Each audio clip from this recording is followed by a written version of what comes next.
Okay, let us continue on in risk management. Let me jump this over to from the current slide. There we go. Okay, so in this module, we're going to take a look at how to identify our assets and our threats. We're going to look at how to calculate risk, and then we're going to look at how to manage risk. So, what is an asset? What would you consider to be an asset? Is your car an asset? Is your house an asset? Well, we can't compute with either our car or our house, so what do we have in our business that is an asset? We have our computers, servers, routers, switches, firewalls, access points, keyboards, mice, the chair that you're sitting in, the table that you're sitting at, the screens that we have up here, the cameras, the video recorders, whatever we have, these are all assets. Are our employees considered assets? Yes. Absolutely. So one of the things to always think about are, what are my assets? Let's identify all the assets that we have at risk. So we think about different parts of the country. We think about the different risks that we have. I teach in California quite a bit. I've just recently moved out to the California area. What are the risks we have in California? What would you say is the number one risk? Earthquakes. I've got earthquakes and fires. Anything else? Traffic is a risk? Yeah, I would say so. A high mortgage is a risk, yes, a risk of defaulting your mortgage. How about mudslides? How about flooding? Flooding's going on right now up off the Russian River, up in Gurneyville and Monte Rio. Beautiful place up there. I taught at Santa Rosa Junior College, so we'd always go up to the Russian River and get the canoes and canoe down. So if you're in that area, one of the best things to do, if you like jazz or if you like blues, they actually have a weekend. You can actually rent a canoe, paddle on down, watch the concert for free from the river, and then they'll tow you back up where your car is, which is nice. They'll come pick you up in your raft or your canoe and bring you back up, which is really cool. And it's a great time. But that whole area of Guerneville, because Guerneville is where they have the concerts, all that's been flooded. So when I first started, I grew up in California, so we always looked at earthquakes as being number one. We always looked at fires being number two. And of course, because of the fires, you've got the flooding and now the mudslides that occur. The last time I taught in California, the number one risk that we had were the mudslides. Number two was fire. Number three was flooding. Earthquakes made it to number four. It went from number one to number four. So you always got to look at the area of the country that you're in and the time of year or the moment in time that you're there, because those risks are going to change. If we think about tornadoes, do you get tornadoes in California? Really, where? On March at Reserve Base. It was a while ago. There were a few of them on there. It's the first time I've heard of that. Wow. Anybody been to Guam? Do you get hurricane? Do you get typhoons there? Which is fun because you get off work. It's like snow day. Okay, so you're saying that a snow day is fun because you get off work? Yep. See, the problem. That's part of the snow day?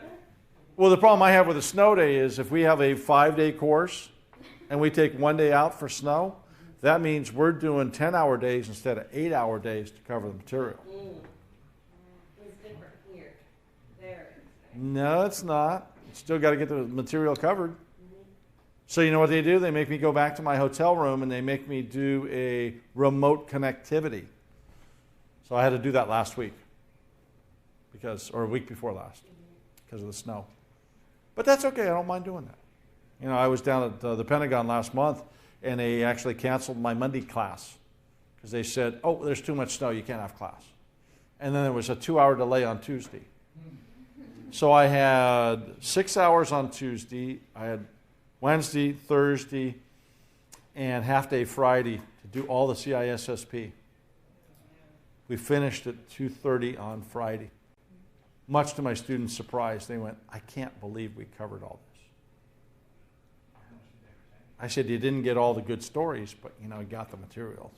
So. Anyway, yeah, you're always looking at the part of the country that you're in. Does Guam get tornadoes since you've been out in Guam? Yes, they do. How do I know this? Good friend of mine got one of those little four-wheel drive things, and he took me to the top of the island where they have the Japanese tank and the American tank sitting up there. And I looked off to the side where the trees are, and I went, when did you get a tornado up here?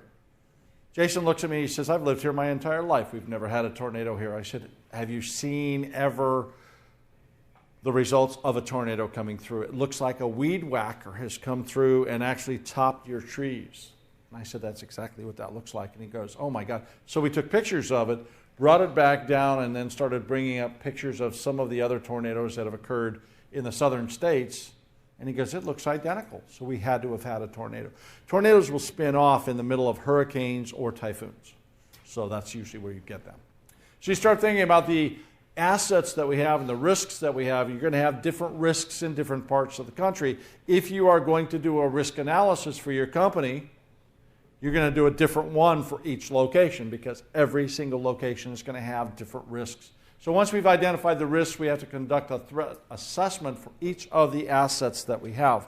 So one of the companies I teach for up here, one of the entities, government entities I teach for up here, is the Social Security Administration. Gotta love those guys. So they have a facility that's right back up over here, right off Security Boulevard, and they've got 17,000 people that work at that facility. So one of the things that we talked about at their facility was the threat assessment. So we looked at some of the threats that are out there, and they said, so we need to identify each and every asset that we have and put the list of threats up next to all the assets. Yes, you need to do a threat assessment for each asset you have and each threat you have that's out there. So they said we have to do this for 17,000 plus computer systems. I said, well, you can group a bunch of them together, but yeah, you're going to have eventually do it for all of them, all your printers, all your office space, the whole 9 yards of what you've got to do that. So you've got to do this threat assessment. You've got to take a look at each and every threat that's out there. If you were in Vermont right now, would you be looking at the threat of a hurricane? The hurricanes go into Vermont. They did. It actually went up the East Coast, cut right across where Long Island comes into New York, cut right through there, went up, hit New Hampshire, and made its way to Vermont. I know this because it knocked out roads and bridges. I did a class 6 months after the hurricane hit. I think it was Irene was the hurricane that went up there. So I did a class for the state of Vermont, for the transportation department. They said we set aside money for repairs on our roads. We had set aside money for the next 10 years. We needed that to repair all the roads and bridges that got wiped out because of the hurricane. So if you think, especially with the way weather is now, that you're not going to see some of the oddities coming through, yeah, we're going to start seeing more and more of that as we go through. You're going to do a business impact analysis for each of the threats. What is the probability that this will actually happen? I mean, we're pretty close to Annapolis right here. How often do we get a hurricane in Annapolis? Once every 5 years? Something like that? Determine the likelihood of the threat actually doing some damage. Well, if you're going to be getting a tornado that comes through that's an EF1, that's probably not going to be much, or a hurricane that is a level 1 hurricane, you aren't going to get much damage. But if it's going to be a level 5, that's a whole lot of damage. So you got to take a look at the likelihood of each of those occurring. Prioritize the risk by weighting out the likelihood versus the potential impact. So you're always thinking, what would be the chance of my car getting hit? Now, as I walk back and forth, you probably noticed me limping. I had somebody actually drive through the passenger door of my car and hit me. They had fallen asleep behind the wheel, and they came across the center divide between a bunch of bushes and trees, so I never saw them. I looked to my right, there was somebody coming up here, and I turned this way, and they were already coming through my door. And I'm like, wow, that was quick. And it just, boom, it just happens. So they came in and actually hit my hip, so still trying to work out the kinks in my hip. So you start thinking about the likelihood of this happening. Nothing I could have done about that. I didn't really see them. But I was fortunate, had I been half a second forward of that, they would have actually killed me. because they hit the hinge on the driver's door and spun through that as I went forward. Had I been a little faster or half a second faster than that, they would have come right through the door and I wouldn't be here. So I'm very thankful about that. So you want to look at this risk mitigation strategy. Start thinking about this. How could I mitigate someone driving through my driver's door? I'm going to alter what I drive. I'm going to go up to Aberdeen and get one of those tanks that they're not using anymore. Think they're going to let me drive that down the road? I don't think so. So you think about the ways that we can mitigate any of the risks that are out there. So as we start looking at some of the different fields that we've got for our different devices, we look at the unique ID that we've got for it. It could be the serial number, the type of system that we have. How do we categorize this? I categorize things as to whether or not they are critical pieces of equipment. I look at criticality, the numbers 0 through 5. If it is a most critical piece of equipment, it gets a number 5. If it's least critical, it's going to get a 0. Should I know as a department chair what my most critical pieces of equipment in my office are? Absolutely. Why? I should have those replicated at some other location should we not be able to show up at work today because the roof caved in because there was so much snow on the roof that we can bring ourselves back up at some other location. So I need to know what my critical pieces of equipment are. I need to think about the likelihood of that snow caving in the roof of my building. How is that going to impact my business? So I have to take a look at every one of these threats and how it will impact my business. I'm an independent contractor. My job is to show up and teach the class. If I have a flight that's been delayed, what am I going to do? Find another flight. If I can't get on a plane, what am I going to do? I'm going to rent a car and drive to that location. If I've got to drive all night, I've done it before, I'll do it again. So my job is to be here. If I've signed a contract, it says I will be here. There's only one thing that's going to stop me. I'm dead. Yes. So let's hope that doesn't happen. So, it's one of those things where you're always looking at the likelihood of something happening. What would be the business impact? How does that affect us should this come to fruition?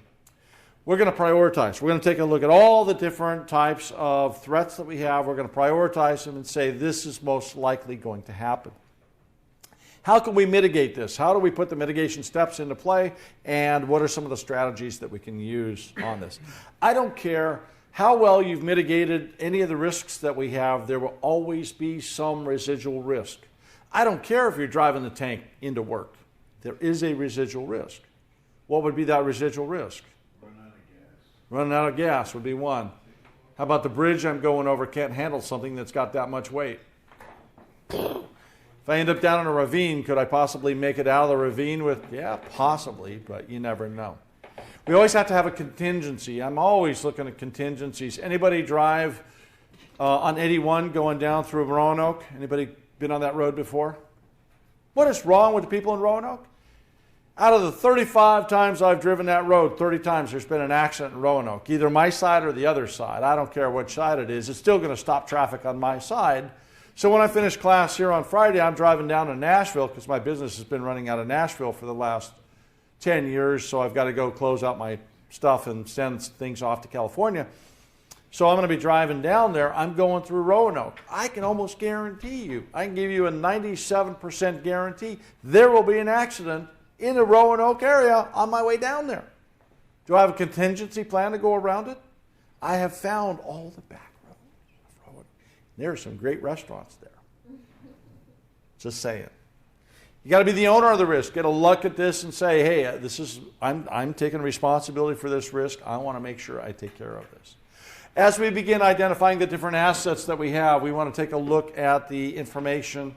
Who owns this piece of equipment? Is there any intellectual property or any trade secrets that might be on this? Is there any operational data such as financial or security information that's on this computer system? Many times when I am having something worked on with my laptop, I bought an HP laptop and they had to replace the CD-ROM players or DVD players 3 times. And they go, well, just leave it here and no, if you're going to work on it, I got to be sitting here because I use the system on many bases. It's not that there's any data on here that is from any of the bases. I just don't want anything of mine disrupted. There are contracts and other things. I don't want you seeing any of those, so I will be here while you are working on my computer system.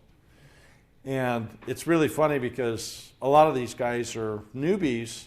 They don't realize there's only 2 screws to take out the CD-ROM, so they'll sit there and take all the screws out of the bottom of my laptop. It's like, no, that's not how this works. Those 2 screws right there, that's all you need. This whole thing slides out and drop the new one in. So why aren't you doing this yourself? Because if I do that, it voids the warranty on my system.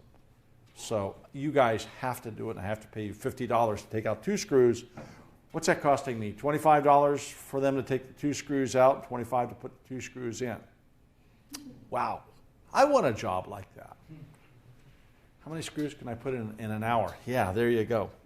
So you think about the computing hardware and software that we have. So how do we keep it secure? Have we passworded everything? Think about the inventory that you have, your business inventory. It might be that you have company records. You might have medical records.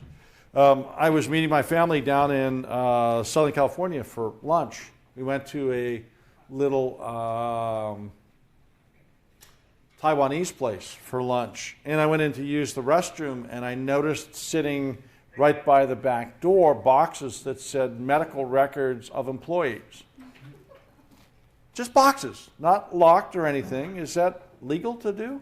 Can you have companies' PII just sitting out like that? No, you can't. So I looked at that, didn't say anything. I just kind of went, wow, some companies don't think about the records that we have. So you think about the building and other physical facilities that you might have. So you've always got to make sure that your physical facility itself is intact as well. If you've got any cash or other financial assets, you've got to be concerned about things like nice cars and whatnot. Usually upper managers are going to have those. I'm thinking personnel are probably the most important asset that we have. You think about the folks down in New Orleans when Katrina hit. I've taught down in New Orleans at least 50 times. I know the folks that work down there very well. The moment Katrina hit, I was actually down there 2 weeks before Katrina came in. So I called them up right after Katrina hit. I said, you know, I've got a couple extra classes if some of your instructors want to work. And Gary, the owner of the New Horizons down there, said, hey, there's no reason for this. When my dad started the company 25 years ago, he got insurance that covers us for anything like Katrina. So our employees can stay home for up to 6 months and they still get a paycheck. How nice is that? Did they think about their employees? Absolutely. The problem that we run into, though, is when you've had a disaster such as that and you try to get your employees back to work to help you build things, what's more important? Your employees, their families, and their homes, and making sure those are intact, or your business? Where do you sit on that? So if it's your business, you're going to try to get hold of your employees. The problem with Katrina was that it knocked out first the cell towers. Why? Because it knocked power out. But everybody had a landline. Landlines are great. Why does landline have power when you don't have power for cell towers? Where do the landlines get their power from when there's no other power? Batteries. Yes, they have a bunch of batteries sitting in the central office. If you've ever walked into a central office, you'll see on the floor a whole bunch of batteries. Those batteries lasted 4 hours and then they were gone. Why? What's that? Maintenance went down? Nope. What happens when the levee breaks? They all got covered with water. They had a whole bunch of shorting going on, of course, because the water level came up across those batteries, which means that you don't have that landline. And how many of you still have a landline at home? Not a single hand, one person. That's it. 2 people. Just because it's cheaper to bundle. It is cheaper to bundle. I don't have a house phone, but I do have a house phone. Yeah, I don't own a house phone, but they gave me a number because it's always. Okay, an accident occurs right in front of your house. You pick up the phone, you dial 911. Do they know exactly where the accident occurred? Why is that, Bill? Your caller ID. Not only my caller ID, but it's going to say, here's the location of your, because that phone number's got an ID. my dad was coming back up. My parents' home is right next to the road coming up the hill. So my dad was coming back from going down to pick up mail at the post office. He's waiting to turn left right in front of about 3 doors up from the house. My mom's outside watering the lawn, and it's Saturday, and some kid had been drinking beer waiting for the next football game, and he's going to drive down to the store to pick up more beer. As he's coming down the road, he ends up hitting my dad head on.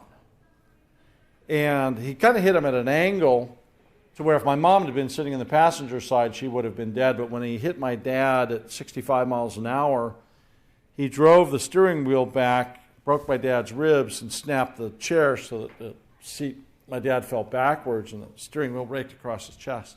So my mom is watching this happen.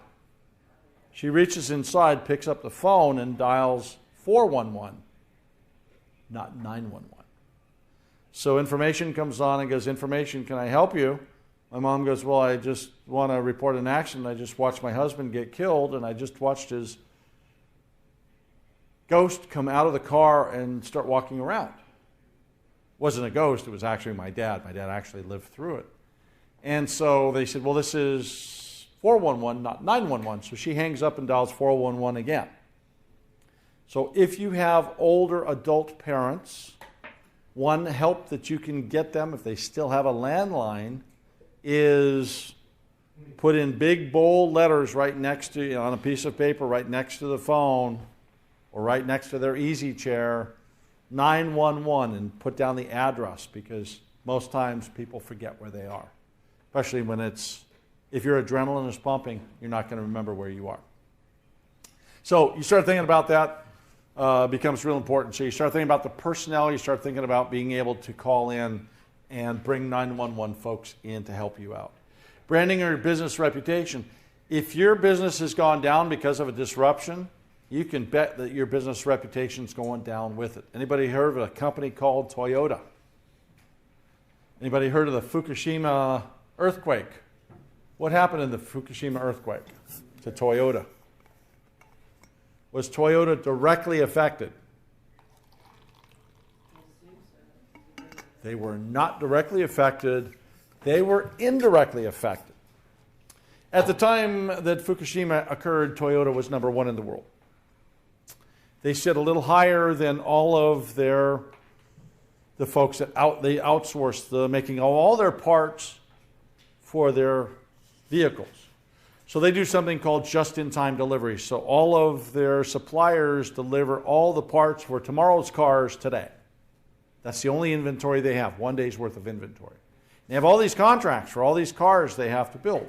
So all of their subsidiaries were lower than they were on the island. So they all got hit by the tsunami that came through. So Toyota was not directly affected. They were indirectly affected because they weren't getting parts anymore.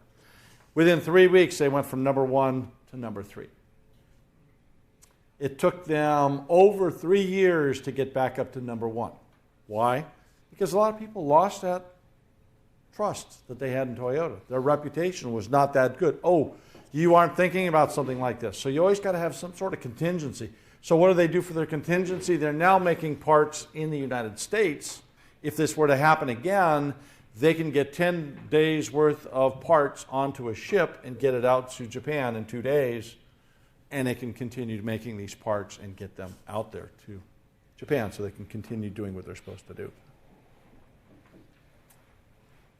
You also have to think about your business relationships that you have, the partners that you've got, the assets that you've got, making sure that you maintain those levels of contracts, contractual obligations that you have.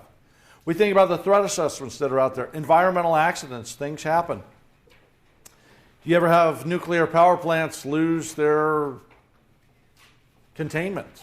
Oops, that's never a good thing. You ever have gas trucks spilled? Do you ever have oil trucks spilling? Yes, you do. We think about natural disasters. Do you ever get earthquakes on this side of the continent? You had one not too long ago. It damaged the Washington Monument. So that's one of the things we always look at. Does your equipment ever fail? All the time. You start thinking about equipment failure, you got to think, how do I replace this piece of equipment? Do I have the data off of this server? Do I have the data off the hard drive? We just talked about supply chain failure. Every once in a while, your supply chain can't provide what it's supposed to. They're in breach of a contract, which doesn't help if they're going out of business. It could be a human error. Anybody over in Hawaii when the person pushed the wrong button? Yeah. What was the button he pushed? I don't remember. Ballistic missile. We have a nuclear warhead on the inbound. It'll be here in 35 minutes. That's a big oops, isn't it?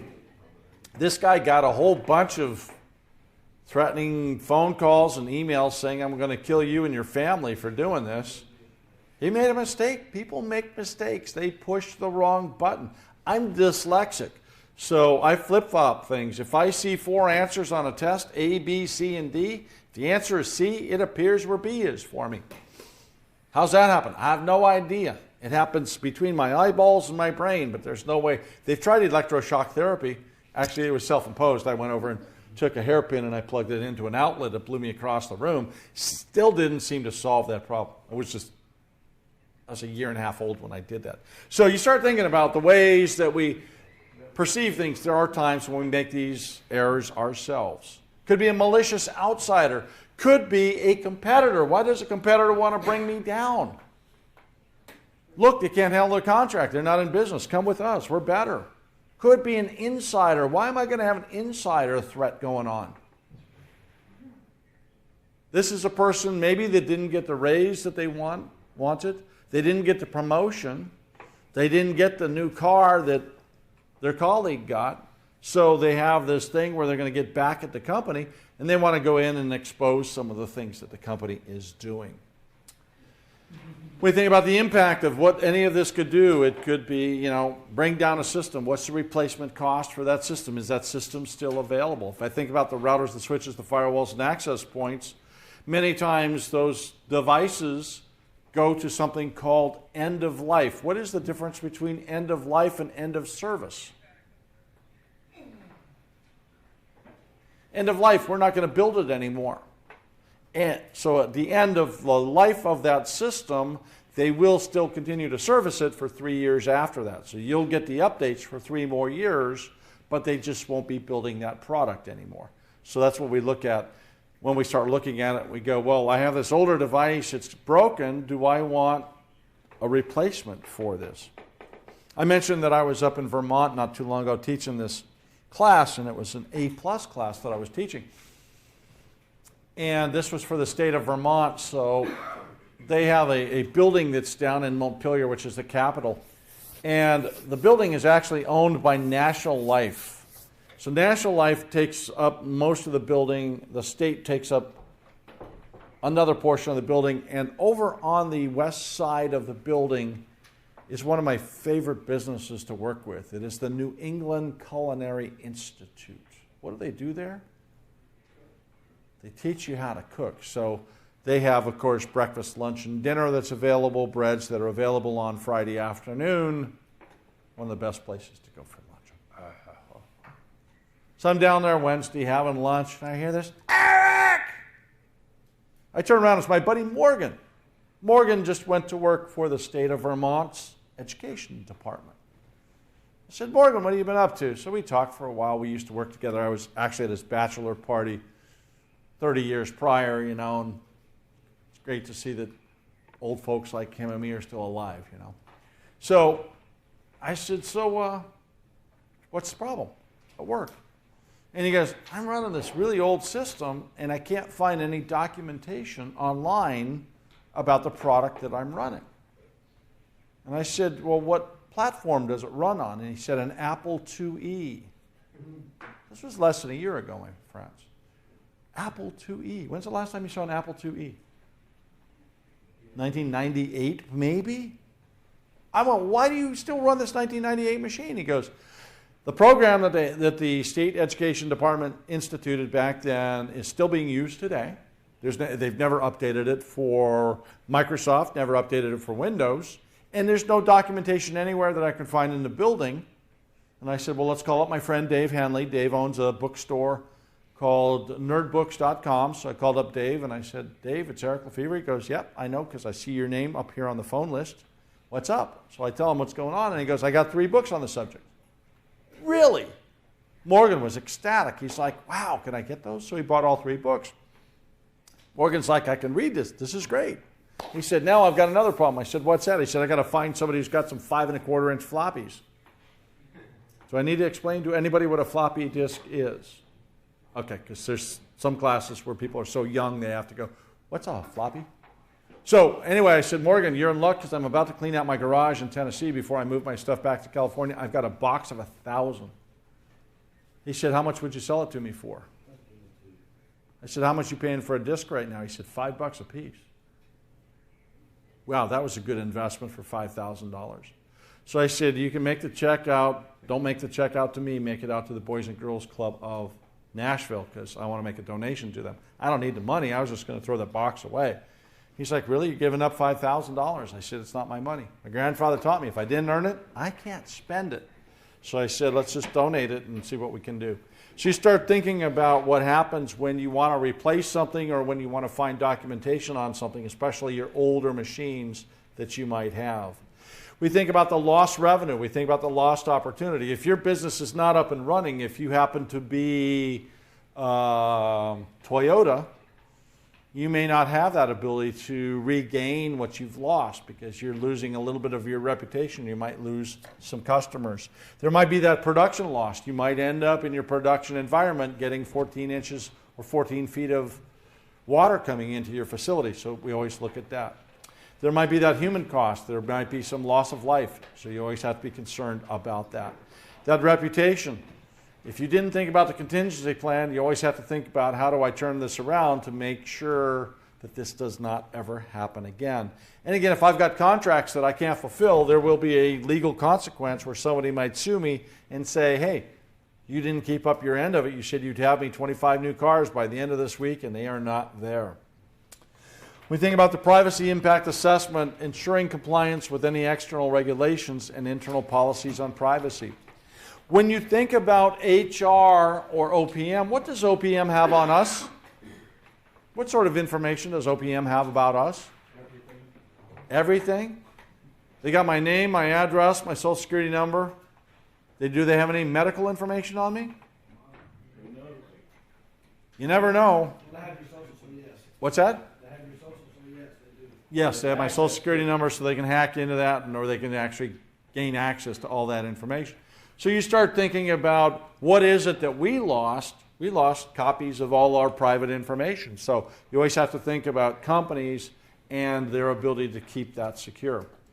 Analyze any potential privacy risks and the impacts of that. You could be sued for not taking care of that. So you always want to make sure that HR has your information and is stored properly. Evaluate the security controls to minimize the risks. How are you securing people's data? Is it in the electronic form? Is it in the encrypted format on the hard drive? Is it paper applications that we have filled out that are in a locked cabinet somewhere behind a locked door? Who's got the keys to those locks? Or do you just have it sitting out on somebody's desk? I know that you guys have gone through the cybersecurity training because I've had to go through that. I have to go through 4 of those classes per year. So I know that we talk about the clean desk policy, that you shouldn't just leave things out that might have some PII on that. So let's take a look at threat probabilities. How many of you have ever replaced the battery in your car? Never. Never. When you went out to replace the battery in your car, when you bought your new battery, what was the number of months that you got for that new battery? 24. 24. What was yours? 60. 60. What's the difference between a 24-month battery and a 60? All money you pay. How much money you pay. Why do they call it a 24-month battery? You can replace it in a year. Because they know to a certainty what that failure rate's going to be. Within 26 months, I guarantee you that battery's going to be gone. How does a battery company know this? How long have they been building batteries? Over 150 years. They know to a certainty when this will fail. So that mean time to failure, we know to a certainty your battery is going to last probably 64 or 65 months, and then it will fail. So you're always looking at that saying, I know when this is going to fail. Mean time to repair. I was out in Louisville, Kentucky. I was doing a troubleshooting class. I teach the Cisco classes, the CCNA, and the advanced switch in the troubleshooting class. So I was out doing a troubleshooting class. I got to Louisville, and I was testing my laptop to make sure it was going to work properly because I had this old Toshiba laptop. You had to kind of lean on a keyboard while you're pushing the on button to get it to start up, and it wouldn't do that. So I took it down to this place you might have heard of called CompUSA. Anybody heard of CompUSA? Yes. How long ago did they go out of business? 10, 12 years? Yes. Been a while. So I go in there. I asked the guy, how long is it going to be before you can repair this? And he said, turn around, take a look at the wall. He said, that whole wall that's filled with all those computers, I haven't even had a chance to evaluate those. So I'm going to do those before I get to yours. So he said, probably about a week and a half to 2 weeks. I said, that's not going to help me because by 9 o'clock tomorrow morning, I won't have a job and my reputation will be shot. So I got to find another way to do this. So one of the things I carry with me nowadays, all my data is here and it's backed up on another one that I have in my backpack. So I've learned the contingency thing. If something's not working properly, let's make sure that we have a copy of this. So I walked across the street to this place called Best Buy, and they've got this group called the Geek Squad, I guess. So while I'm standing in line, the service manager comes over, and he's standing next to me. He says, so what's the problem? And I explain it to him, and he goes, Jeff, get over here. Jeff, I need you to go ahead and pop his hard drive out, go ahead and set the jumpers across, go ahead and connect it to our main machine over here. He's got 4 folders he needs copied across. He brought his own DVD in. You got 20 minutes to do it. Charge him $20 and get him out the door. I'm like, this is a good service manager. He had me in and out of there in 12 minutes with a disc on it with everything I needed. So it was perfect. So I looked at that and went, this is a great way of being able to do this. So when you take a look at that mean time to repair, how long is it going to take us to get somebody out to repair this piece of equipment? If it's going to take 3 months, that's not good. If it's only going to take 3 hours, that's much better. MTBF, mean time between failures. If you buy one of those external hard drives that's got the disks inside of it, it's got an MTBF of 30,000 hours. How long is 30,000 hours? How long? 30,000. Oh, it's 30,000 hours. How many years is that? Ooh, see? Well, let's think about this for a moment. I go to work Monday through Friday from 8 to 5. It's 8 hours. Actually, that's 9 hours, but let's just say that I work from 8 to 4 with no lunch.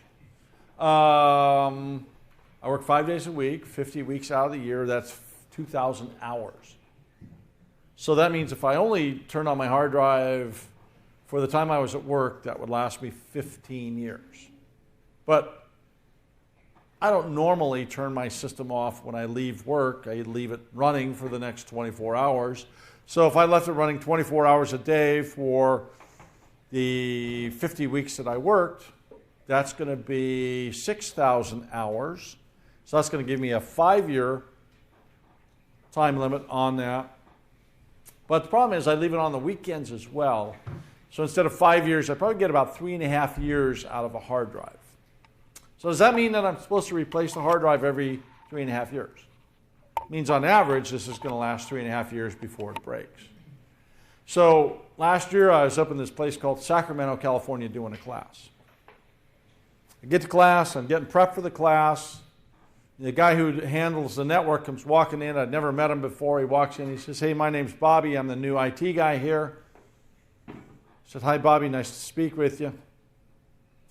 He said, I got a question to ask you. I said, what's that? He said, are the owners of the training company very cheap in your estimation? I said, sometimes it takes them 6 months to pay me. So I'd say, yeah, they're on that edge. He said, well, I approached them last week because last week was really my first week of working here. He said, I noticed that our email server has been up and running for the last 10 years. And I wanted to do a tape backup of it. And they said, we don't need to do a tape backup because it's a RAID 5 system. What's a RAID 5 system? It's got 3 drives in there. If one of the drives fails, we can simply pop it out, drop a new drive in there, and rebuild that drive. But as I just mentioned, the mean time between failure for hard drives, 30,000 hours. How far past that 30,000 hours have we gone now with being up and running with this server for 10 years? At least 2 times. So it should have been replaced 6 years ago, 6.5 years ago, wasn't replaced, but it's still up and running. So Bobby comes running in around 12:15, 12:30 Monday after we had our little chat in the morning. He's like, I got a red light on the right drive. What do I do? What do you do? It's hot swappables. You pop the drive out, take the casing off, take the drive in of Fry's Electronics, which is 3 miles away, and you say, I need another drive identical to this. He brought it back, he put the new drive in, and then what happened? What's that? Red light went away. Red light went away, and then 2 red lights came up. Why? The center drive, in all its glory of trying to push all the information back to rebuild drive number 1, did what? It failed as well. So what this tells you is if you know what the mean time between failure is, at the end of 3.5 years, you should start replacing those drives. So I would be swapping those things out as quickly as I could.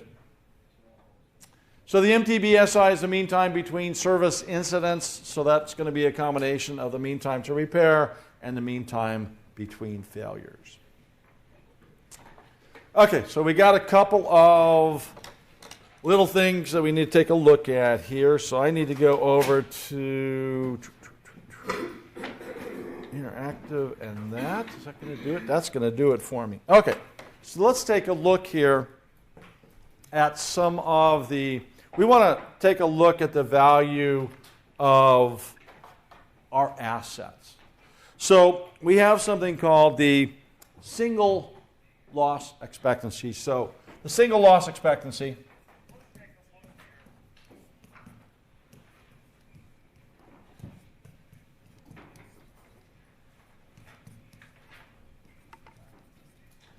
is equal to the asset value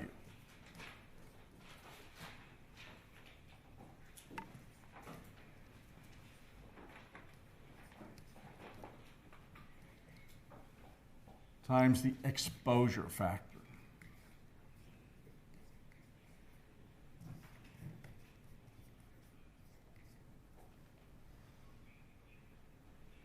So let's think about an asset and what the current value is. Up here I got a laptop. How long does the IRS give us to amortize this laptop?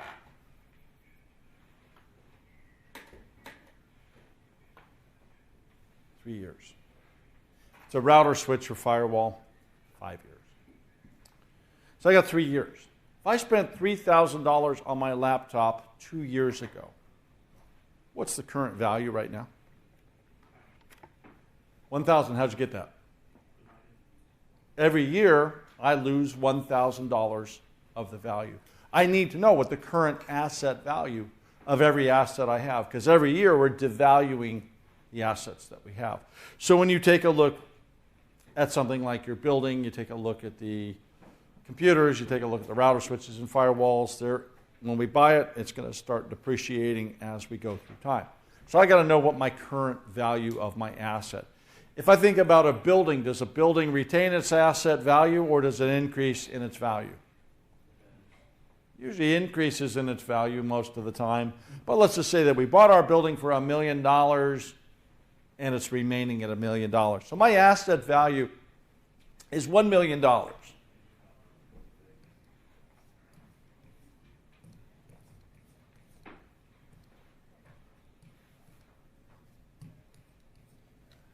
So that's my asset value. Tornado comes through, wipes out 60% of my building. So that's the exposure factor. So I'm going to multiply this by 60%. What is the single loss expectancy?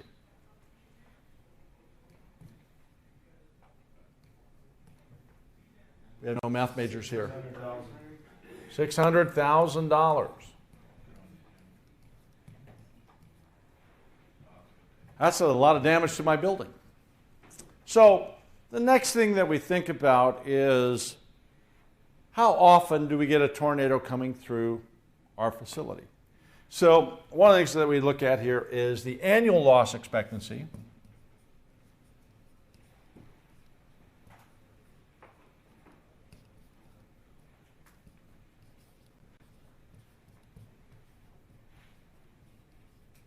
Which is equal to that SLE. So this is my SLE right here. So my annual loss expectancy is equal to the SLE times the annual rate of occurrence.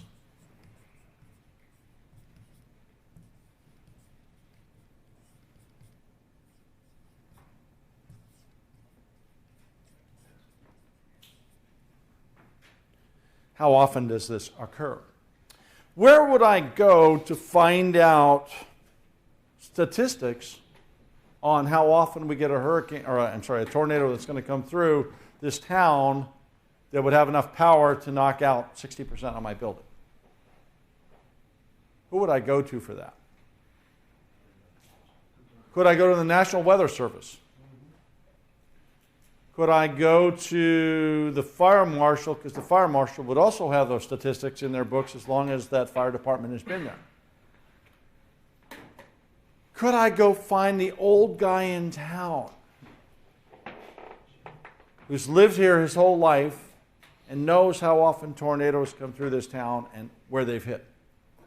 Would that be my subject matter expert? Yes, I could go find that individual.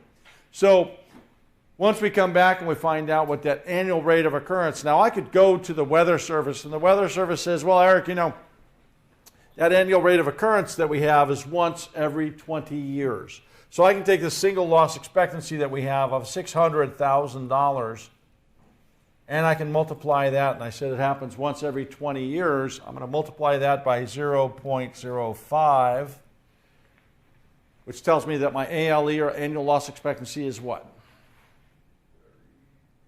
$30,000.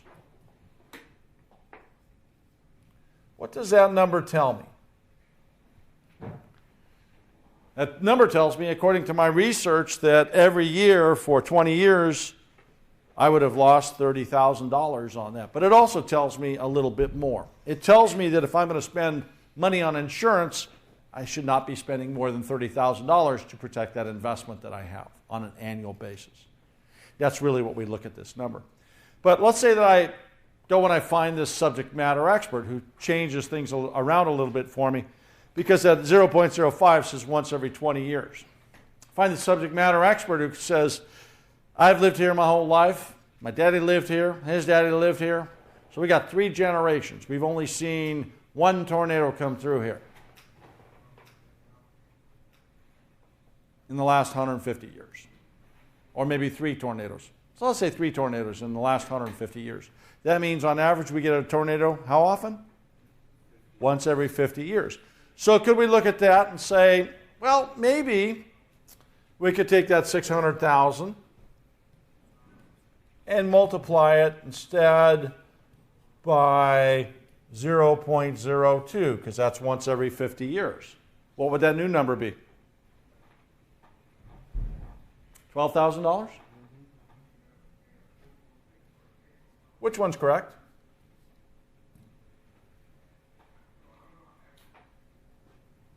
Yes. They're both somewhat accurate. One's from the National Weather Service, one's from my subject matter expert, no matter how old he is. We respect old people and what they have to say. Could I simply take the 2 of these, add them up, and average it out? So I could take $42,000 divided by 2, and what does that give me? $21,000. Would that be a little better estimate of how much we should spend per year? Something like this? It might be. So I will tell you that something like tornadoes, when you think about a subject matter expert, I had some friends visit my house in Tennessee. I wasn't home. I was out teaching in the Midwest. They called me up and they said, Eric, that little white box that you have in your house is making a funny noise. It says that a tornado is on its way in. What do we do? Michael, what are you going to tell your friends to do when a tornado is coming? grab a bottle of single malt scotch and go underneath the house and wait it out. You know, take a couple pillows and take a radio and listen to some music, you know. And their first question was, where's the single malt scotch? Oh, good, you haven't found it yet. That's a good thing. It's in the kitchen. Open the cupboards. It's the very bottom. And they went, oh, that's where it is. Okay, good. So they were a little concerned I didn't have a basement. And I said, if you get underneath the house, the tornado would just sweep over the top of the house the way the basement's built. You'd be okay. It's not really a basement. It's more just a little crawl space that's about 4 feet high. So I'd mentioned to my students, I apologized for the phone call, and I explained to them what happened. And one of the kids in the class goes, oh, you know, he said, my daddy worked for the National Weather Service here in Omaha. Every time a tornado would come through, they would call him up, or inclement weather, they would call him up, and my dad and I would go out and we would track tornadoes coming through. He said, I've been as close as 100 yards to over 1,000 tornadoes. So my dad can actually watch one come in and he knows exactly how it's going to turn, exactly how it's going to move. Is this a subject matter expert? Yes. So he said, where's your house located? I said, well, it's down in a holler. What's a holler? It's a little valley type of thing. And he says, oh, if your house is down in a holler, tornadoes don't go through a holler. So I called my friends up and I said, don't worry about it. Tornadoes don't go through a holler. We're okay. So they grabbed the whiskey, came up, they finished the whiskey and passed out. When I got home 2 days later, they were still passed out. But they were happy because the tornado did not hit them. 2 weeks later, I'm over at my next door neighbor's house and we're having this discussion about tornadoes. And Ron and I are drinking single malt scotch, smoking a cigar on his porch, watching the sunset. And I explained to him that we don't have to worry about tornadoes here in Mount Juliet, Tennessee, because we live in a holler. He starts to laugh. He goes, follow me. And his parents own the front half of the property, and he and his wife bought the back half to build his house. He takes me to the other side of his house. We look out. I said, what's going on? He said, you see the grove of trees there and the grove of trees there and nothing in between? I said, yep. He said, right through this holler right here, a tornado came through when I was 8 years old. The reason I bring this up, it's real important. The subject matter expert you have in Omaha is different than the subject matter expert you have in Tennessee. As I mentioned right from the get-go this morning, different parts of the country have different things going on. So that subject matter expert that you found better be for the city that you're in. You don't want to bring somebody in and go, hey, my experience is not going to work where you are. So when we take a look back here, see if I can do this interactive there. Is that right? Nope. Oh, that's right. The lectern. That. Bingo. There we are. I'm getting it down. A couple more hours of it, I'll have it down. So here's our single loss expectancy is the cost of any single loss. The annual rate of occurrence is the expected number of times given loss may occur per year.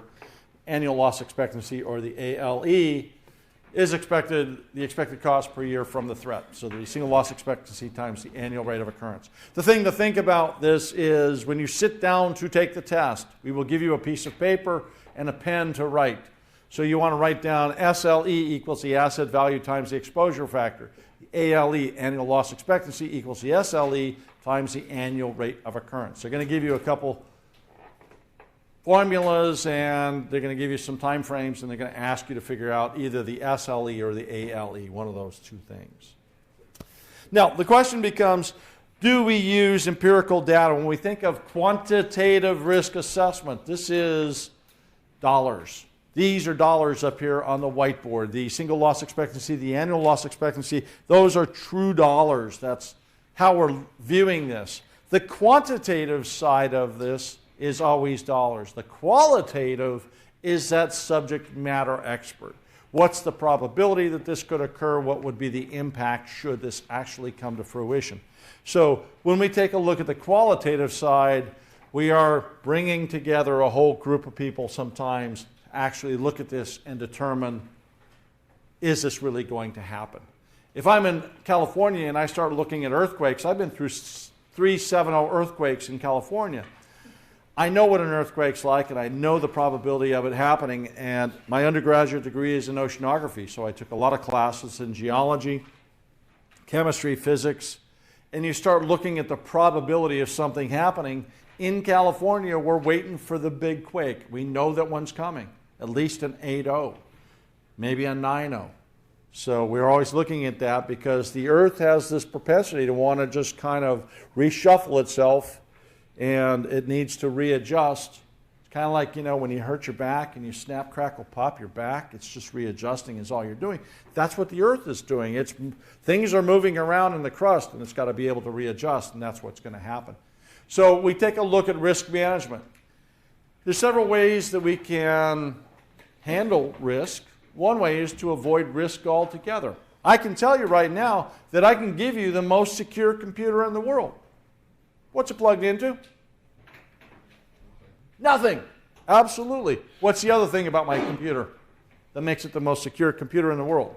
It's not on. It's not turned on. It's not turned on. It's not plugged into anything. And that is the most secure. On the other hand, what's the least secure? What's the least secure computer?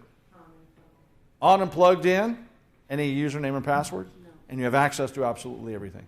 Somewhere between this least secure computer and the most secure computer, somewhere between there is where your computer sits. You want it closer to that end than that end. If you write a triangle out of this, you look at security on one side, functionality and usability. What do the end users want? Functionality and usability. What do we want? Security. Somewhere there's got to be a happy medium between those.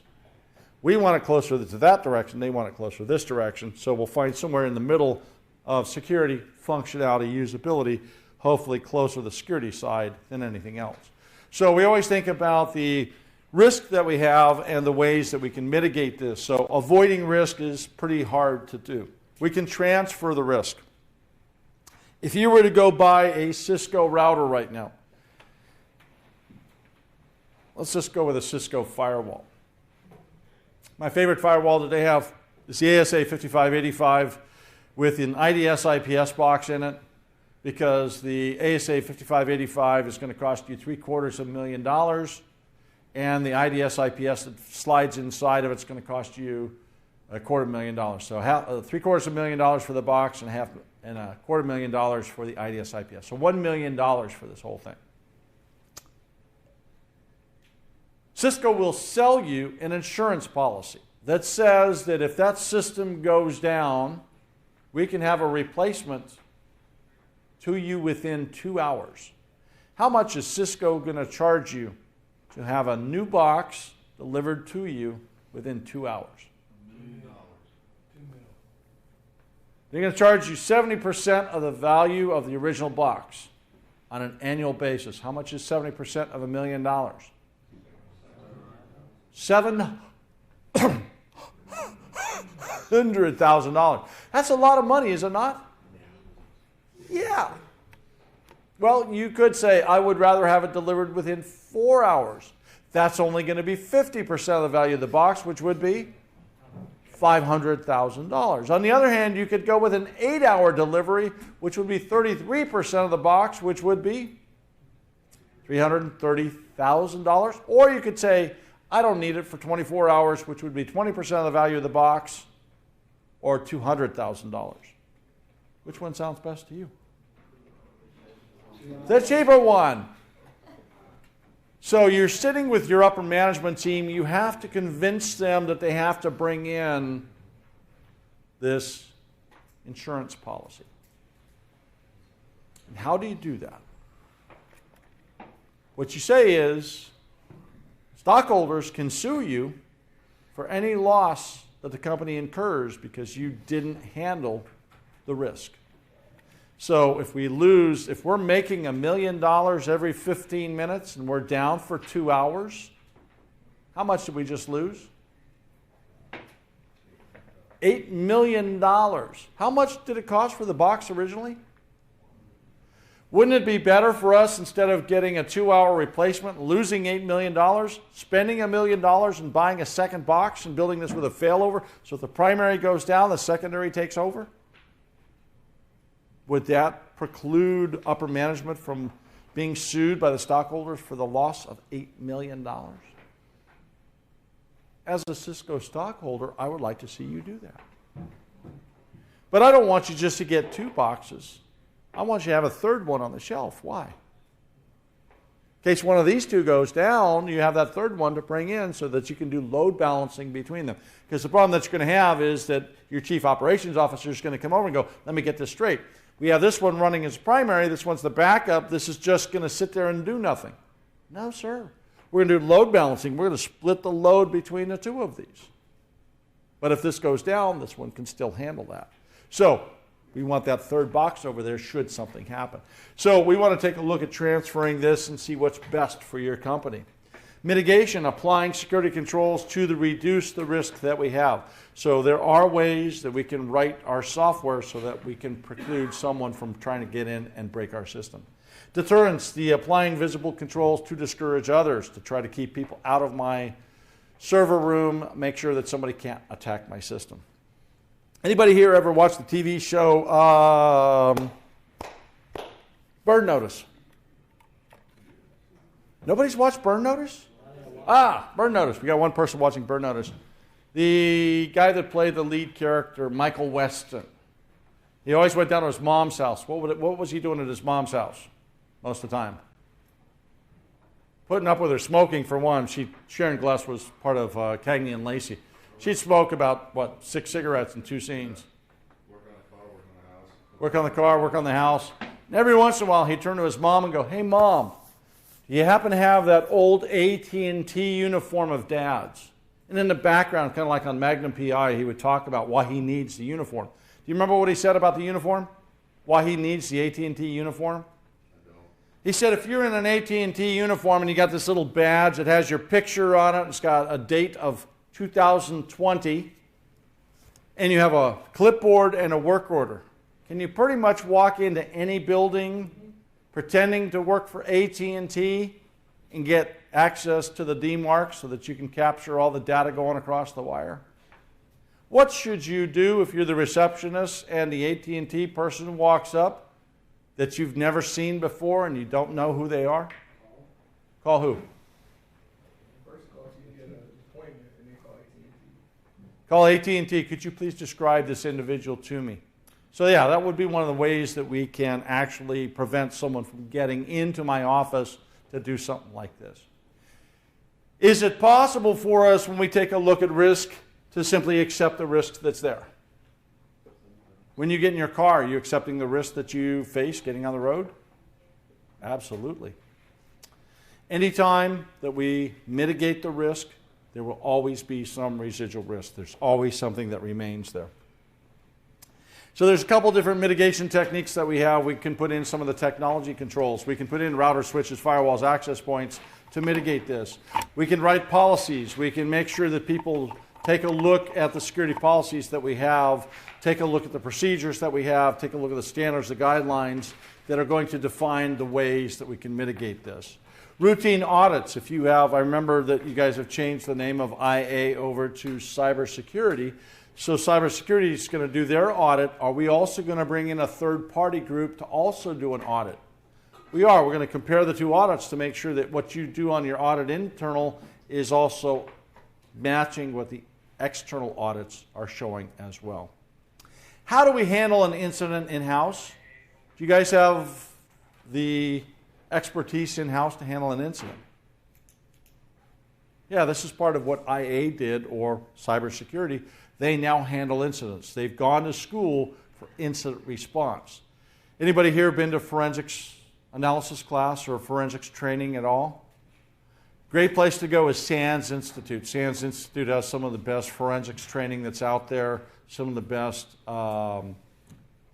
training for any IT stuff. So if you get an opportunity, go out and take a look at the forensic training, because when you think about incident response, you think about if we find that somebody has breached our system and it's somebody from the outside world, we want to call this an incident. We want to bring in our incident response team.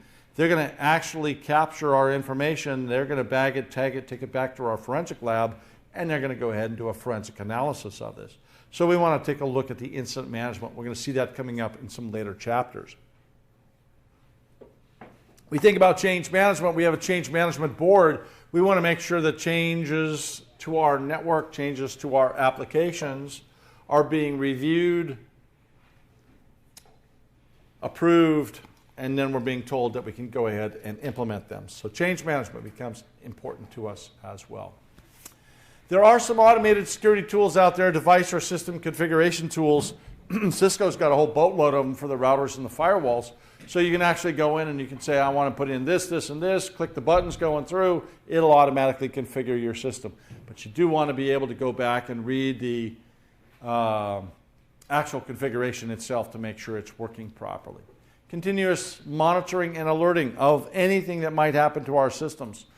We have a lot of security incident and event manager, CM systems, that will do monitoring for us. I did a class, an IDS class, out at this place called Patrick Air Force Base down in Florida. And one of my students in the introduction said that every day she reads over 1 million log files for the IDS IPS because we're being attacked by China and they're getting over 1 million hits on the outside interface. I said, you do realize that there are tools out there that you can put on the outside interface that will actually go through and sparse that down to where you only need to be looking at about 75,000 lines of code. You don't have to look at all 1 million. And she goes, that would be great. I said, maybe we should call your boss and let him know that you can go buy this tool. Oh, come on, brain. I just had it on the tip. You ever have that on the tip of your tongue and then you forget it? SolarWinds, name of the tool. So I said, you can go buy a SolarWinds tool. Maybe we should tell your boss about it. And from the back of the room, I hear this, you don't have to, I'm sitting in your class. And I went, oh, okay. By Wednesday, they already had the tool in there, and she goes, okay, well, now I'm only having to read 75,000 lines of code. What am I supposed to do with the other 8 hours I work for the day? Really? You read that many lines that quickly? She goes, oh, yeah. Been doing it for so long. So you've got tools out there that will monitor and alert you because you can set it up to look for certain things to alert you to let you know what's going on. So we have configuration validation tools. So we have these tools that you can run that say, yes, your configuration is actually good and it's validated. We can do vulnerability scanning. We have the tools available from the ethical hacking class.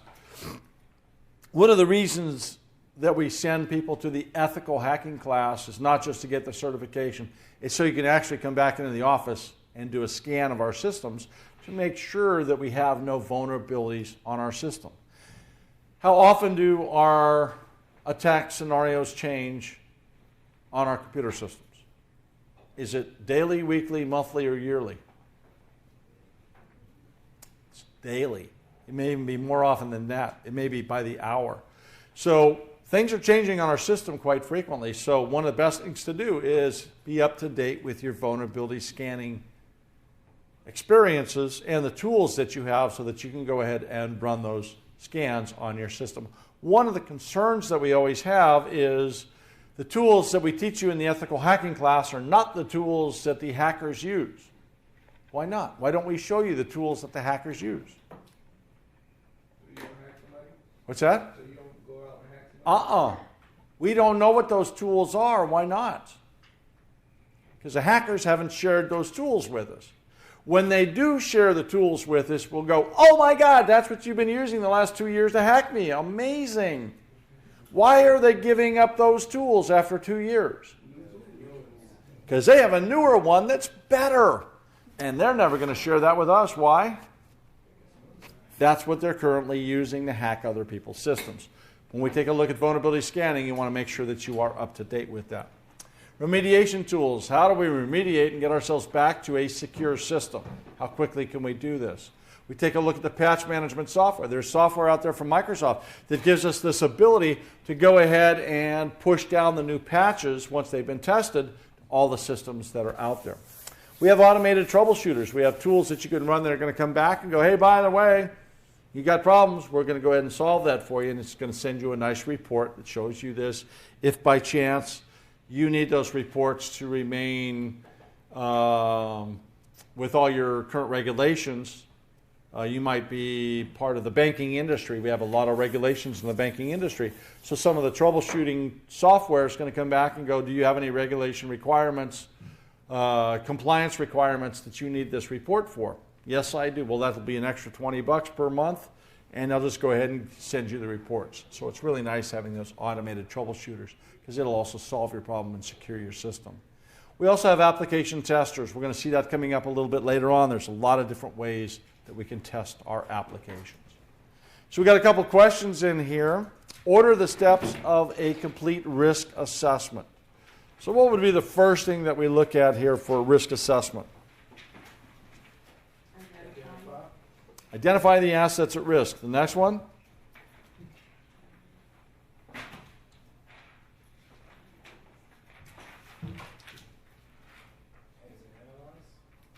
I'm sorry, did you say conduct a threat assessment? Yes, that would be the next thing that we do. What is after that? That's where we analyze our business impact. That is followed by evaluating the threat probability. What are the chances of that occurring? The next one's going to be prioritize those risks. The last one will be create the mitigation strategy. So let's walk through this again. The first one is ECHO, which is identify the assets at risk. Second one is conduct a threat assessment, followed by analyzing the business impact. Next one will be evaluate the threat probability, followed by prioritizing the risks, and then lastly, create the mitigation strategy. So your next question, qualitative risk assessment is generally best suited for tangible assets.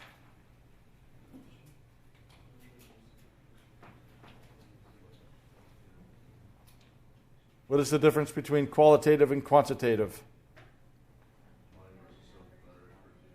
Quantitative always looks at dollar amounts. So are dollar amounts better for tangible assets? Yes. So this would be false because it's asking about qualitative rather than quantitative.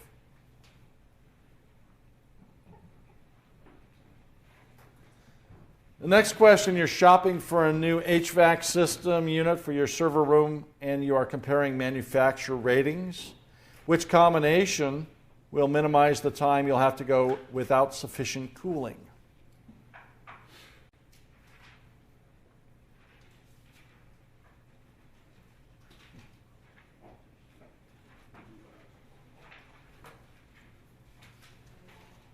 So MTBF is mean time between failure, MTTR, mean time to repair. So which one do we want to be high and which one do we want to be low? If I say that I have a mean time between failure of 2 months versus 20 years, which one's going to last longer? The one for 20 years. So we want the high MTBF. If we take a look at the mean time to repair, do we want something that can be repaired in 2 hours or 20 years?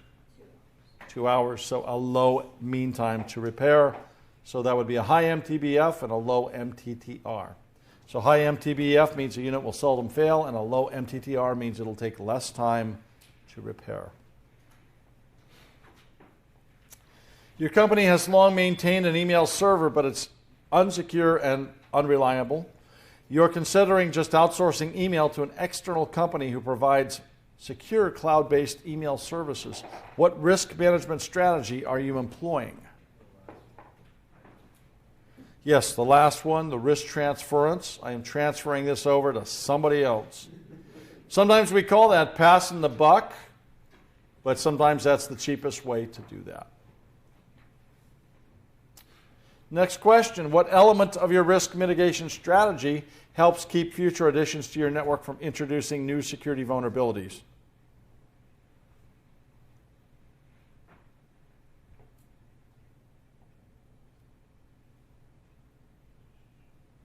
Did I hear change management over there?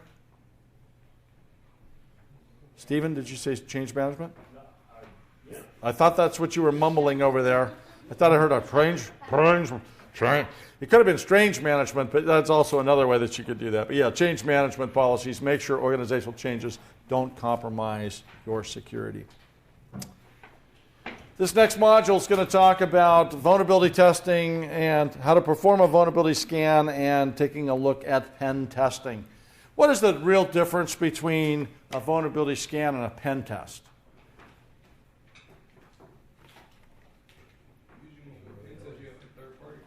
What's that? Third party is being brought in for a pen test. Usually you're going to do the vulnerability scan yourself, and usually it's going to be passive, whereas the pen test is going to be very active. So when we think about vulnerability testing, we think about a baseline review. We want to start off with a good baseline on our computers as far as security. If you have a Microsoft system, if you went to Microsoft and you found this tool out there called MBSA, which is Microsoft's Baseline Security Analyzer, this is a great way of baselining your system to get a level of security that you have in your system. Cisco also has the same thing for their routers and for their firewalls. It's software in the GUI itself. You simply run the tool. It's going to come back and say, would you like to run this on this system, or do you have a whole group of systems you want to do this? So you can just say, let's just do it for this system right now.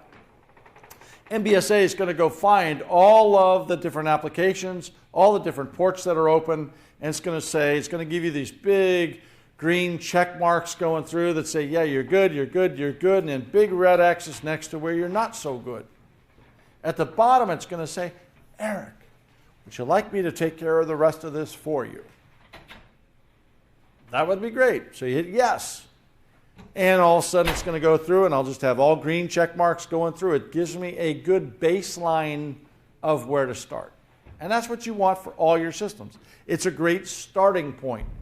I am not going to say it's an endpoint by any means. It's a good starting point because you want to add in some other security. We need to determine the attack surface. This is why we do a vulnerability scan. We want to look at the operating system, the updates, the patches that you have on this, the antivirus that you've got, your applications. Each and every one of these is going to add to that attack surface. If I realize that you're running a really old program, there's probably no updates for it, which means that you're going to have an open back door into this thing. If you have somebody who's writing code internally, in-house, let's review that code. Let's see what's going on. Let's take a look at the architecture that you have. How did you build your network? How did you interconnect everything? Are you using routers and switches? If you're using switches, did you secure the switch? These are some of the things that we're looking at. We look at that design that you've put into place. How are things interconnected? We want to make sure that this is as secure as possible. With my vulnerability scan, this is going to be intrusive or not intrusive. Vulnerability scans are usually non-intrusive. We're not coming after your system as we would in a pen test. We do want to do this through credentials because we want to see what happens when somebody's logged into the system and make sure that we are secure. The goals of this would be to find any missing or misconfigured security controls. There are times when people do make mistakes. I had a student in one of my routing classes come in and he said, Eric, would you mind taking a look at my configuration? He hands me a 57-page access list. It's 66 lines per page. This is a little over 3,000 lines of code. He said, Eric, would you mind reading through this to see if I've got any mistakes? I said, I charge $165 an hour. Probably take me about 5 hours to get through this. He said, well, my company's willing to pay you $500 to take a look at this. And I went, okay. So while I'm sitting there looking at this, I start reading through it, and I highlight line number 8, and I tear off the bottom 56 pages. I hand it back to him. And he said, what are you doing? I said, well, you don't need these. You can throw these away. He said, why? I said, look at line number 8. Line number 8 on his access list placed on the outside interface was permit IP any. What does that do? It opens the door to let everything in. There's no reason. You'll never get to line number 9. A misconfiguration. And he went, oh my God, I put that in a couple weeks ago to test something, and I forgot to take it out. It happens. We've all made that mistake. How many of you have ever gone home with your groceries in arm, you open up the front door, you put the groceries away, you close the front door, you lock your door with the keys on the outside. Anybody done that? I've done that.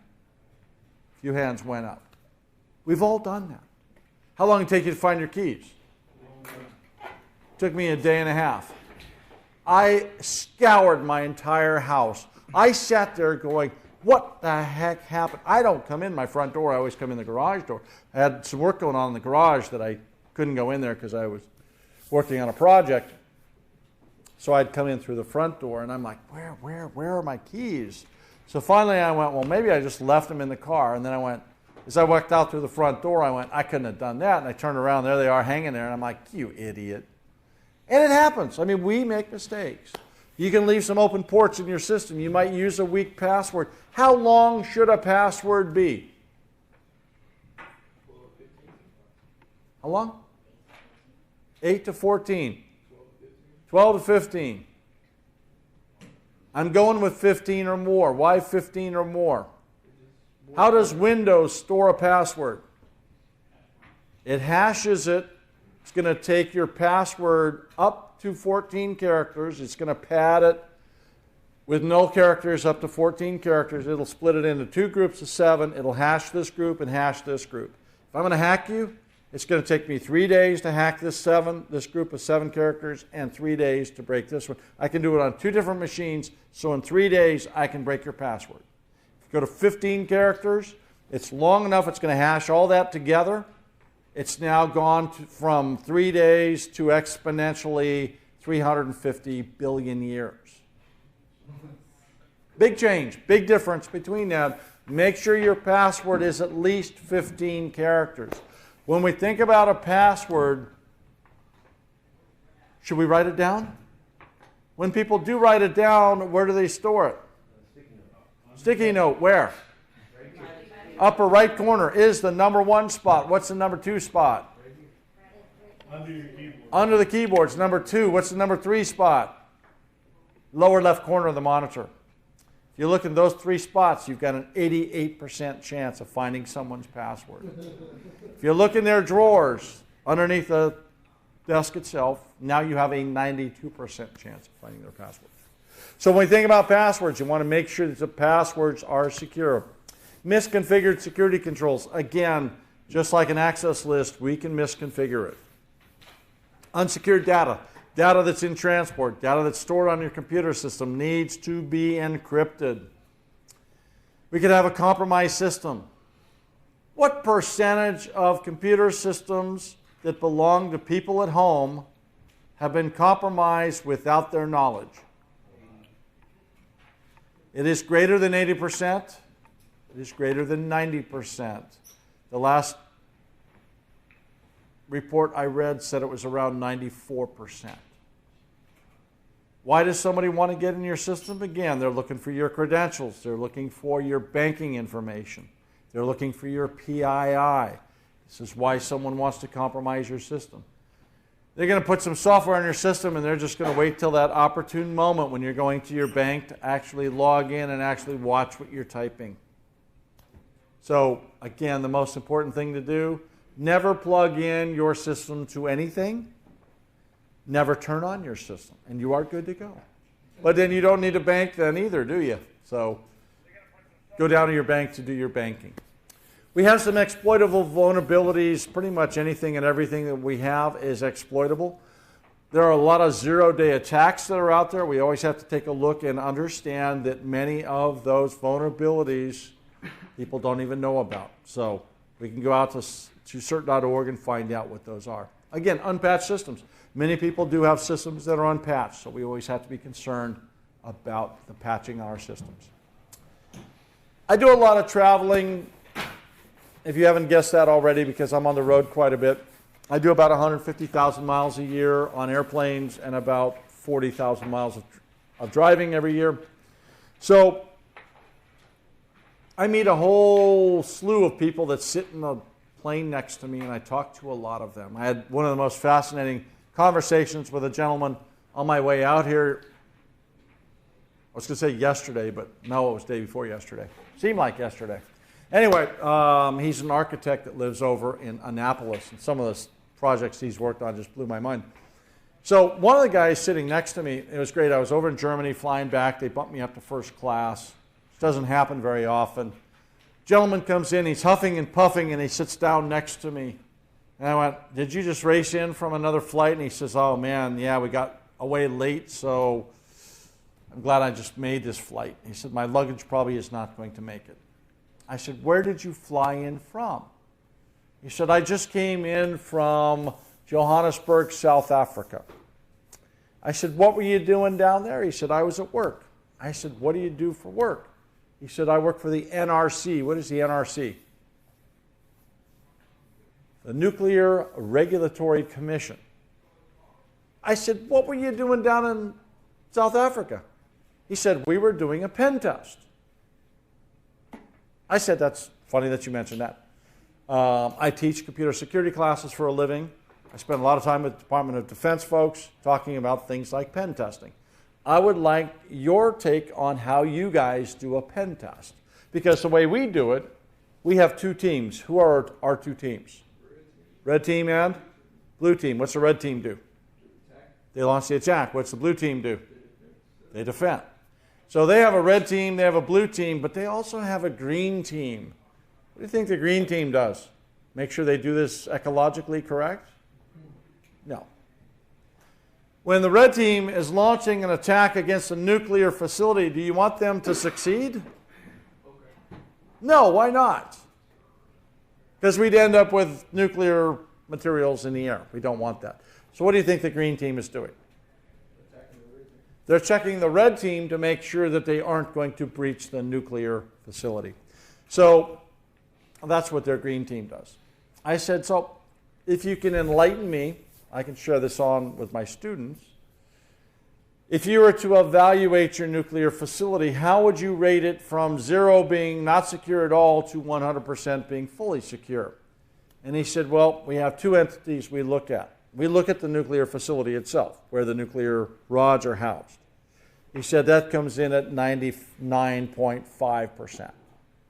I said, okay, well, that's good. He said, well, we got some improvements that need to be made. But the outlying buildings and the fact that we have 20 miles of riverfront property make it very difficult, very hard for us to protect that. So that's right around 35 to 40%. So we're working on strengthening that. So I've got to go back 2 more times to help them work on that aspect of what they're doing. So when we take a look at a pen test is no holds barred. We're going to do what it takes to break into your facility. If you would like to see a really good pen test that's being done, you go out to YouTube and you type in 24 karat is not the group, it is the Tiger Team space 24 karat. 24 karat, they're going after a company that makes the jewelry up in Hollywood on Rodeo Drive. Some people call it Rodeo Drive, but it's really Rodeo Drive. It's a very good technique of social engineering. So 90% of the attack they do is social engineering. So this is why we always say social engineering is going to make it or break it for most companies. So a pen test is really going to be going after your system. Now, when we do a pen test, we have a couple ways of doing this. We have a black box, white box, gray box. When you are doing a pen test, or a vulnerability analysis, the one thing that's the most important thing with any one of those are the rules of engagement. What will the rules of engagement tell me? They'll tell me, do I know anything about the network? Do I know everything about the network? Or do I know something about the network? So if I know nothing, it's a black box attack. If I know everything, it's a white box attack. If I know very little, it's a gray box. So usually we start off as a black box attacker. By the time we finish the pen test, we are a white box because we will know everything about your network.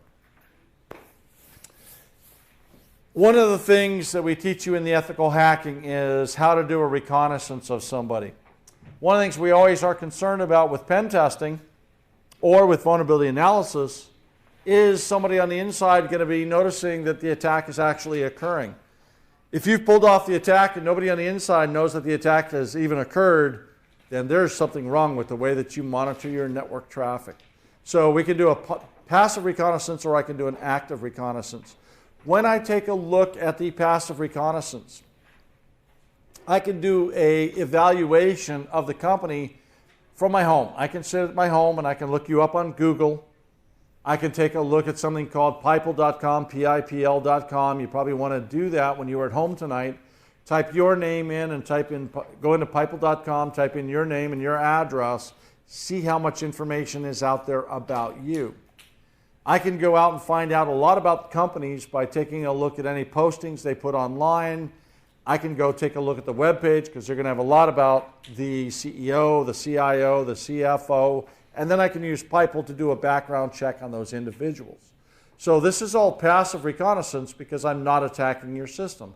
I could go out to Whois. I could find out from Aaron and Ayana what your IP address range that was given to your company. I can then begin the active reconnaissance phase of finding out which IP addresses are open and which ports you have open. We'll see those coming up a little bit later on. But when I look at this network, this passive reconnaissance, one of the things I'm looking for is I want to find out what operating systems you're running in your office. And you're actually going to tell me this without you even knowing it. Because when you look for a network administrator, where do you go to advertise for a network administrator? What is it? Indeed.com. Where else? Lawnchair.com. That would be for old people finding an old house, right? How about Dice.com, Monster.com, Ladders.com? All of these are great sites. If I find your company name and here's a network administrator, are you going to list out all of the operating systems this person needs to know, all the applications, all the router switches and firewalls, and the maker of that product? Can I now use that information to launch an attack against you? Absolutely. So when we start looking at things like job boards, the news stories and things like this, these are the things that we're looking for. Once I'm able to get into your system, I want to escalate my privileges. I want to go from a user to full control of your system. I want to be that network administrator. I want to establish persistence. I want to give myself a back door to get into your system. Part of that persistence could be that I'm going to put a piece of software like a rootkit on your system. On the other hand, I might get into your system and pivot. I might pivot from an attack on your authentication and pivot over to that of the CEO or CIO to get into their account. So pivoting says, I'm going to stay at the same level. I'm just going to come in at somebody else's account and find out what they know. Okay, we got a couple questions, then we'll break for lunch. Vulnerability scan can be intrusive or non-intrusive.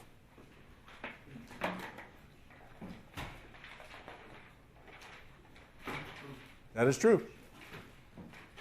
Intrusive scans are less invasive than pen testing, but still can raise alarms or even cause system errors.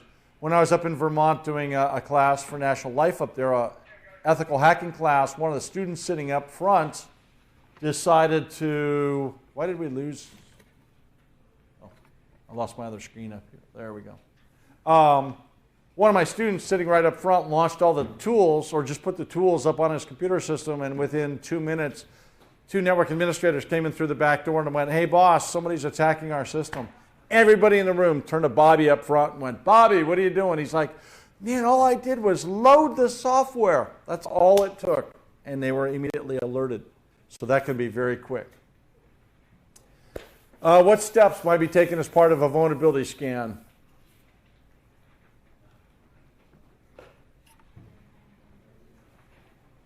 What was the first one? Exploiting them, yes. Identifying and exploiting them, yes. Bypassing security controls would be one of the other ones that we do.